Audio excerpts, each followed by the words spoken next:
Sir జగన్పై షర్మిల సంచలన comments ఎలా చూడాలి?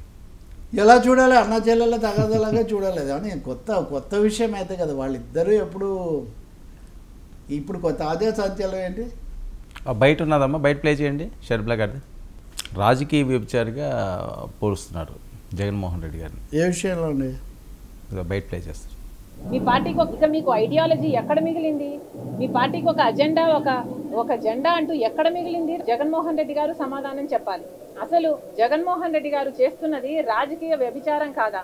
ప్రజలను ఎందుకు మభ్యపెడుతున్నారు? మీరు కూడా అక్రమ పొత్తు పెట్టుకొని అదే బీజేపీ కూటమిలో చేరిపోలేదా?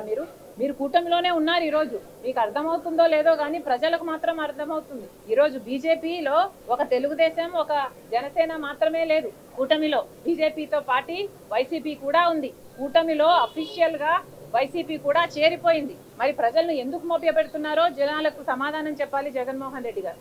నిజంగా మీకు దమ్ముంటే అవును మేము బీజేపీకి తోక పార్టీయే, తొత్తు పార్టీయే అని జగన్మోహన్ రెడ్డి గారు ఒప్పుకోవాలి.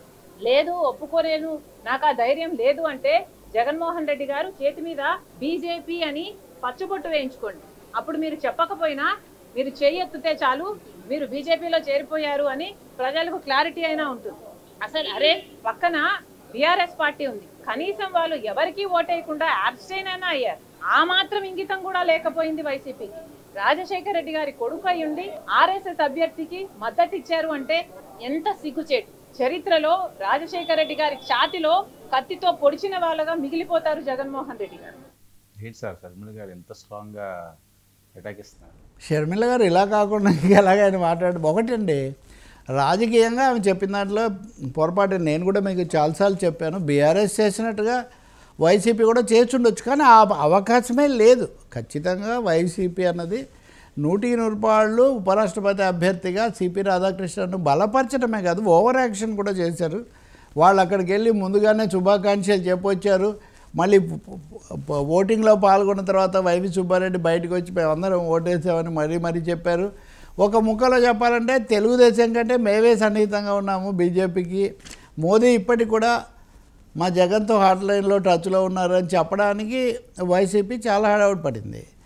తప్పకుండా షర్మిల కాంగ్రెస్ నాయకురాలుగా, రాష్ట్ర కాంగ్రెస్ అధ్యక్షురాలుగా ఆ విషయాలు చెప్పొచ్చు. అది చెప్పిన దాంట్లో భాష అంటారా?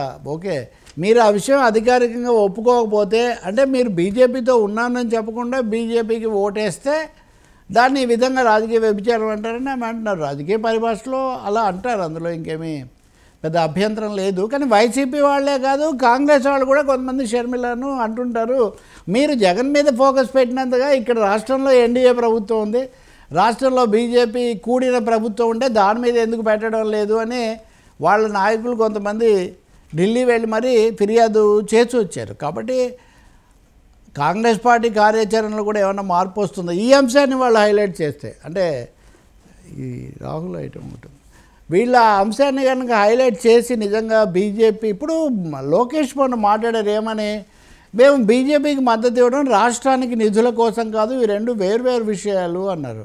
ఎందుకు అలా అనాల్సి వచ్చింది అంటే, రాష్ట్రానికి ఏం చేయకపోయినా బీజేపీతో మేము ఇలాగే ఉంటామని వాళ్ళు చెప్తుంటే, ఉన్నామని చెప్పకుండా వాళ్ళు ఉంటుంటే అసలు ఈ రాష్ట్రానికి బీఆర్ఎస్ కూడా తటస్థంగా ఉంది.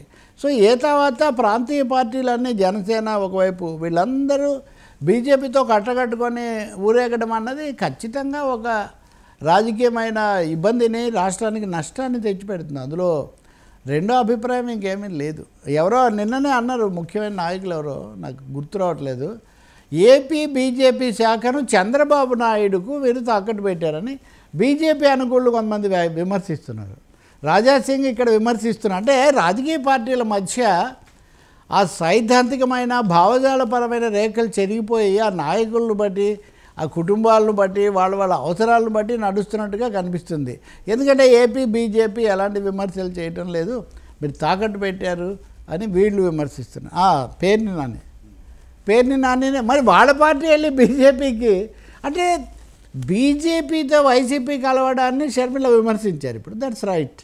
నిన్న రాఘవులు కూడా సిపిఎం నాయకుడు ఆయన కూడా విమర్శించారు. కానీ పేర్ని నాని ఏం విమర్శిస్తున్నారంటే, బీజేపీ తెలుగుదేశాన్ని తెలుగుదేశాన్ని ఎలా విమర్శిస్తుంది? ఎన్డీఏలోనే వాళ్ళు భాగస్వాములుగా ఉన్నారు కాబట్టి. అంటే బీజేపీ పెరగడం లేదు, తెలుగుదేశానికి లోబడిపోతుందని చెప్తున్నారు. ఈ రాజకీయాలు తెలుగు తల్లికి తప్ప మామూలు వాళ్ళకి అర్థమయ్యే పరిస్థితి, ఆమె కన్నా అర్థం అవుతాయో లేదో తెలియదు. ప్రాంతీయ పార్టీలు ఇంతగా లోబడిపోవాల్సిన అవసరం లేదు, జగన్ అయినా చంద్రబాబు నాయుడు అయినా.